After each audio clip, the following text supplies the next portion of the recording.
काल मी एक व्हिडिओ टाकला होता रात्री की ती गर्भवती महिला तिचा मृत्यू झाला बाळंतपणामध्ये, नाही का. तिला वेळेवर उपचार भेटले नाही दीनानाथ मंगेशकरमध्ये, नाही का. मी हृदयनाथच म्हणत होते बाई, माझंच काल खूपच चुकलं, कारण का मला काही ते आठवतच नव्हतं आणि मी अशीच बोलून गेले की हृदयनाथ, लता मंगेशकर काय, पण ते दीनानाथ मंगेशकर हे. तर काय झालं, तिला त्या महिलेला दुसरीकडं हलवण्यात आलं. त्यांनी काय तिथे ट्रीटमेंट केली नाही पैशाच्यामुळं, आणि त्या स्त्रीने, त्या गर्भवती महिलेने 2 जुळ्या मुलींना जन्म दिला आणि ती कायमची या जगातून निघून गेली, असं मला आत्ता समजले. काल मी अशी पण बोलली होती की बाळ वगैरे सर्व सुखरूप आहे, पण आई गेली.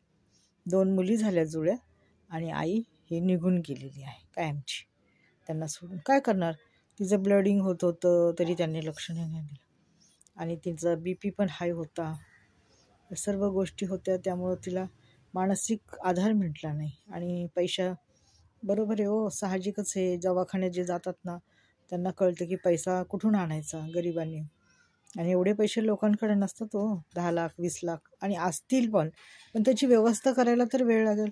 समजा माणूस दागिने घाण ठेवील किंवा दागिने विकेल, मोडेल आणि पैसा उभा करेल. सगळ्यात महत्त्वाची गोष्ट म्हणजे गरिबाजवळ असतो तो दागिना.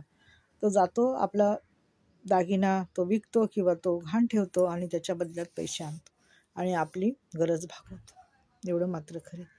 दागिने खरंच ना, पहिल्याची लोक घेऊन ठेवायची ना, ती आपल्या वाईट काळासाठी, म्हणजे आपल्याला कोणी पैसे दिले नाही, कशासाठी गरज पडली तर पटकन आपला दागिना घाण ठेवायचा किंवा मोडायचा आणि त्याच्यात पैसे आणायचे.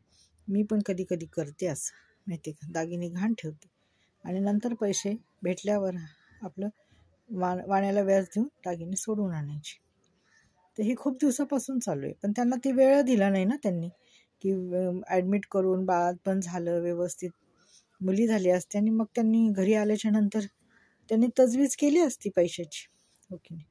आणि करणारच माणूस, का नाही करणार. आज एवढी मोठी त्यांच्या घरातली करती स्त्री गेली, त्याच्यापुढे 20 लाखाची काय किंमत होती, काहीच नाही, शून्य.